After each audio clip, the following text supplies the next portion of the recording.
Hello students. आज 11th class accountancy की video हम इस समय कर रहे हैं। कैश बुक के टॉपिक पे थे। तो double column cash book, single column cash book के ऊपर हमने 5-6 वीडियो कर ली हैं। वो वीडियो ऑलरेडी चैनल पर अवेलेबल है। बिजनेस स्टडी का पूरा सिलेबस भी हमारा 11th का एज वेल एज 12th का अवेलेबल है। तो क्योंकि अभी आप 11th में हैं तो बिजनेस स्टडी का पूरा कोर्स आपके लिए अवेलेबल है। आज हम जो अकाउंटेंसी में करेंगे वो कैश बुक के साथ एक हम पैटी कैश बुक बनाते हैं। तो आज का टॉपिक हमारा पैटी कैश बुक का है। तो सबसे पहले हम समझें कि पैटी कैश बुक होती क्या है। कैश बुक में हमने देखा कि हम जितनी भी ट्रांजैक्शन होती हैं, चाहे वो रिसिप्ट से संबंधित हो चाहे पेमेंट से संबंधित है, वो डेबिट साइड और क्रेडिट साइड में रिकॉर्ड करते हैं। बट बिजनेस में बहुत सारे ऐसे एक्सपेंसेस होते हैं जिनका अमाउंट बहुत छोटा होता है। जैसे कोई स्टेशनरी का आइटम, हम कहें कि बिजनेस ने 5 पेन परचेज किए हैं, तो 5 पेन का कॉस्ट कितनी की होगी, मान लिया 30 रुपीज। तो अब क्या 30 रुपीज के लिए हम डेली वाउचर बनाएं और वो पेमेंट कौन करेगा, उसकी ऑथोराइजेशन पेमेंट की किसको हो। तो ये प्रॉब्लम आती है जैसे किसी को रिफ्रेशमेंट देनी है, कोई ट्रैवलिंग पर गया है तो उसके कन्वेंस के चार्जेस पे करने हैं, ऐसे ही पोस्टेज एंड टेलीग्राम के चार्जेस हैं।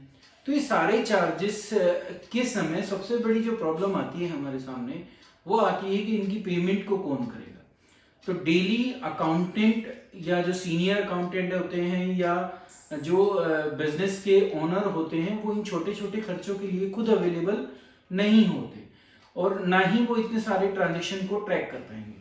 तो इसलिए जो अकाउंटेंट होता है, बड़ी फर्म है तो जूनियर अकाउंटेंट, और छोटी फर्म है तो जो भी कैश पर बैठा है कैशियर, उसी को हम ऑथोराइजेशन दे देते हैं उन छोटे छोटे एक्सपेंसेस को पे करने के, और उनसे फिर वीकली या मंथली रिकॉर्ड मांग लेते हैं कि आप ये बताइए कि आपने कहाँ कहाँ कितने कितने खर्च किए। तो वो कैसे बताए उन एक्सपेंडिचर को जिनकी ऑथोराइजेशन उनको दी थी। उसी के लिए हमें क्या बनानी होती है, या अकाउंटेंट क्या बनाता है अपने पास, पैटी कैश बुक। तो पैटी कैश बुक का मतलब जो छोटे छोटे एक्सपेंसेस हैं उनको रिकॉर्ड करने का एक क्या होता है, बुक होती है, जिसको वो अकाउंटेंट प्रिपेयर करते हैं। हाँ, होता सब कुछ वाउचर पर है, वो पक्की बात है कि बिना सोर्स डॉक्यूमेंट के हम कोई चीज बुक में तो रिकॉर्ड नहीं कर सकते। ये आता है इसका फॉर्मेट कि हम या जो अकाउंटेंट या जूनियर अकाउंटेंट है, कैशियर है, वो किस वे में उसको रिकॉर्ड करेगा। तो आप यहां देखोगे तो थोड़ा डिफरेंट फॉर्मेट है जो हमारा कैश बुक से था। यहां अमाउंट रिसीव मतलब कि वो पैसा जो हमने अब कैशियर को या अकाउंटेंट को दिया है, उसका कॉलम इस तरफ दिया हुआ है लेफ्ट हैंड साइड में। फिर हमारा डेट का कॉलम होता है, फिर जो भी वो एक्सपेंडिचर है उससे संबंधित पर्टिकुलर जिसको हम कहते हैं, फिर जिस वाउचर नंबर के थ्रू वो चीज जो है हम इस कैश बुक में रिकॉर्ड करते हैं वो आता है। फिर कितना एक्सपेंडिचर आपने पे किया वो यहां पर आता है, ठीक है। और फिर उस एक एक एक्सपेंडिचर का कॉलम बनता चला जाता है यहां पर, और फिर अल्टीमेटली हम जाकर देखेंगे कि नीचे हम यहां पर बैलेंस निकालेंगे। तो ये इसका फॉर्मेट है किसका, पैटी कैश बुक का। आप इस तरीके से इसको मेंटेन करेंगे। रिसिप्ट साइड ये वाली साइड है, आपको पैसा कहां से मिलेगा, यहां से। और पेमेंट साइड कौन सी है, ये पूरी पेमेंट साइड ही है हमारी। आप सारी पेमेंट को इस तरफ रिफ्लेक्ट करेंगे।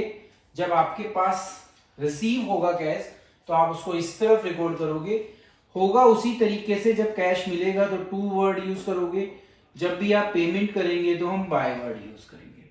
तो वो इसमें लिखते चले जाएंगे। कॉलम पर्टिकुलर का एक ही रहता है, बस एक एंट्री 2 के लिए इस तरफ होती है, कभी कभी 2-3 हो जाती हैं।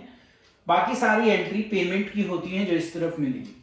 तो अब इसको और अच्छे ढंग से समझने के लिए हम एक क्वेश्चन लेते हैं, जिससे ये फॉर्मेट हमें और इजीली समझ में आ जाएगा। तो ये फिर एक एनसीईआरटी का क्वेश्चन है, और पहले मैंने ये छोटे वाला क्वेश्चन लिया है, क्वेश्चन नंबर 12 है ये, जिससे इस वीडियो में हम सिर्फ कंसेप्ट को समझें। तो हमें यह बताया जाता है यहां पर कि हमें रिकॉर्ड करना है इन ट्रांजैक्शन को एक वीक के लिए मैंने आपको बताया था कि रिकॉर्ड वीकली बनता है। अब वीक कब एंड हो रहा है? दिसंबर 30, 2014। तो यहां आप ईयर लिखेंगे जो कितना है 2014।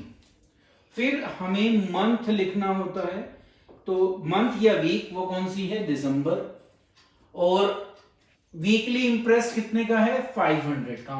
अब ये इंप्रेस सिस्टम क्या होता है ये समझना जरूरी है। इंप्रेस सिस्टम का मतलब है कि जब वीक शुरू होगा तो आपको एक सर्टेन अमाउंट दे दिया जाएगा, जो इस क्वेश्चन में कितना है? 500। फिर आप पूरे वीक उसी में से एक्सपेंडिचर करेंगे। जैसे ही वीक एंड होगा और नेक्स्ट वीक शुरू होगा, आपको दोबारा से इतना ही अमाउंट करके दे दिया जाएगा। अब वो कैसे होता है वो हम इस क्वेश्चन के थ्रू समझेंगे। तो सबसे पहले आपके पास कैश आया, तो आप क्या लिखेंगे यहां पर? To cash. और क्योंकि रिसिप्ट साइड इस तरफ है तो ये 500 आप यहां रिकॉर्ड कर देंगे। आपके पास वो अमाउंट आ गया जो इंप्रेस के लिए बोला गया है। ठीक है। अब वीकली है तो देखिए एंड दिसंबर 30 को हो रहा है, तो एक वीक में 7 डेज होते हैं, तो हम यहां पर अज्यूम करते हैं कि ये 23 को हमें पैसे मिले। अब दिसंबर 30 को एंड हो रहा है और फिर यहां जनवरी दी हुई है, तो एक्चुअली क्या है, ये डेटें मिसमैच हो रही हैं इस क्वेश्चन में। तो हम अभी ये जनवरी नहीं लेते, यहां हम दिसंबर ही लेते हैं। और ये ईयर जो है 2014 है, कुछ प्रिंटिंग मिस्टेक है, तो उसको हम अभी वहीं लेके चलते हैं जहां हम सोच रहे हैं। क्योंकि एंड हमारा 30 दिसंबर को हो रहा है, तो हमने सोचा, हमें लगा, क्योंकि देखिए डेट भी 29 तक जा रही है, दैट्स मीन्स शुरू कब हुआ होगा? 23 को। तो हमने 23 को क्या कर लिया? अपना वीक शुरू कर लिया। अब पहली पे जो ट्रांजैक्शन आती है वो आती है किसके लिए? स्टेशनरी के लिए। और किस डेट को आती है? 24 को। किससे रिलेटेड है ये हम देखेंगे। तो ये जो ट्रांजैक्शन है ये स्टेशनरी से रिलेटेड है। तो एक स्टेशनरी एक एक्सपेंडिचर है जो हमने 100 रुपीज स्पेंड किए हैं। आपको यहां कॉलम बनाना पड़ेगा। तो मैं दो चीजें एक साथ लेके चलता हूं क्योंकि ये दोनों चीजें नॉर्मली एक साथ चलती हैं, प्रिंटिंग एंड स्टेशनरी। तो प्रिंटिंग का कोई भी एक्सपेंडिचर हो और चाहे स्टेशनरी से रिलेटेड कोई एक्सपेंडिचर हो, वो इस कॉलम में हम शो कर देंगे। तो यहां पर ये 100 रुपीज हमें शो करने होंगे, पेड में भी लिखेंगे और उसके इंडिविजुअल कॉलम में भी लिखेंगे। अब आगे आता है बस फेयर, इसको हम कन्वेंस के नाम से ही शो करते हैं, तो यहां हम कन्वेंस ही लिखेंगे। और यहां भी हम कन्वेंस ही वर्ड यूज करेंगे। बस फेयर को हमने रिकॉर्ड किया और कॉलम उसके लिए बना लिया कन्वेंस का। 12 रुपए फिर यहां लिखने हैं और 12 रुपीज ही हमें कन्वेंस के कॉलम में भी लिखने हैं। अब हम नेक्स्ट एंट्री पर चलते हैं, कार्टेज है। तो कार्टेज का भी आपको कॉलम बनाना पड़ेगा। यहां फिर आप कार्टेज लिखेंगे, डेट लिखेंगे 25 और अमाउंट लिखेंगे जो कितना है 40। यहां कोई अमाउंट नहीं है, सीधा यहां 40 जाएगा, यहां पर भी कुछ नहीं आएगा। अब आता है टैक्सी फेयर, वो कन्वेंस में ही आप लिखेंगे उसको भी। तो यहां बेशक आप टैक्सी फेयर लिख सकते हैं पर ये लिखा जाएगा कन्वेंस में ही, ब्रैकेट में आप कन्वेंस लिख देना। तो टैक्सी फेयर कितना है 80, ये आपके कन्वेंस चार्जेस में जाएगा, यहां लिखा जाएगा। आप यहां पर ब्रैकेट में बस फेयर लिख सकते हैं। तो दोनों तरीके सही हैं। डेट जो है 26 आएगी। अब अगला है वेजेस टू कैजुअल लेबर, तो वेजेस का कॉलम बना दीजिए और 90 रुपीज की वेजेस दिखाइए।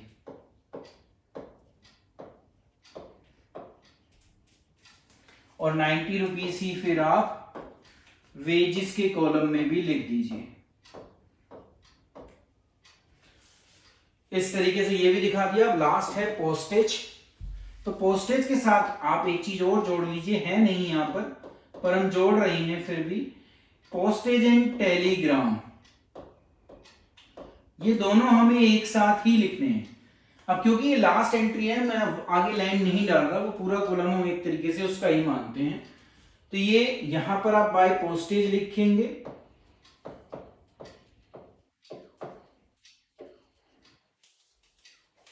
और 80 रुपीज शो कर देंगे, वही 80 रुपीज आप यहां पर भी लिख देंगे, उसी कॉलम में लिखना है अमाउंट। और उससे ऊपर जितने भी हैं वो डैश, सब डैश हो जाएंगे, क्योंकि उनसे रिलेटेड कोई अमाउंट वहां पर नहीं है। तो जितनी ट्रांजैक्शन थी वो हमने इस तरीके से यहां पर रिकॉर्ड कर ली। अब आपको क्या करना है, इस एक एक इंडिविजुअल कॉलम का भी टोटल करना है। यहां 2 थी तो इसलिए दोनों को प्लस कर दिया, बाकी सब में सिंगल ट्रांजैक्शन है। और आपको यहां पर इसका भी टोटल करना है।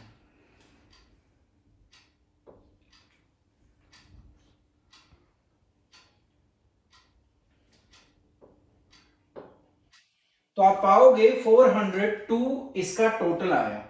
ये आपके आगे टोटल एक्सपेंडिचर एक तरीके से। अब आपको क्या करना है, इस वाले जो रिसिप्ट साइड की कॉलम है उसके 500 को यहां पर लिखना है, वही 500 आप यहां लिखेंगे और फिर बैलेंसिंग निकालेंगे।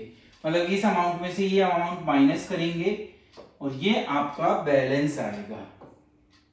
पहले आप बाय बैलेंस सीडी लिखेंगे और फिर यहां इन लाइन से नीचे यहां पर उसको बीडी बनाएंगे, क्योंकि हमें हर बैलेंस को ब्रॉड डाउन पर छोड़ना होता है। और ये 98 यहां से उठकर यहां शो हो जाएगा। अब इम्प्रेस सिस्टम की बात आती है। इम्प्रेस सिस्टम में ये बोला गया था कि जैसे ही नेक्स्ट वीक आए, अब देखिए यहां 1-2 पर मैंने डेट नहीं डाली अभी, ये 27 है और ये 29 है। बैलेंस जो निकालेंगे हम वो 30th या 31st को निकालेंगे। और उसके बाद जैसे ही नेक्स्ट वीक शुरू होगा, ठीक है, हम मानते हैं कि नेक्स्ट वीक जो है वो जनवरी 1 से स्टार्ट हो रहा है, तो हम यहां पर डेट जनवरी 1 लिखेंगे और टू कैश आपको फिर दोबारा से पैसे मिलेंगे।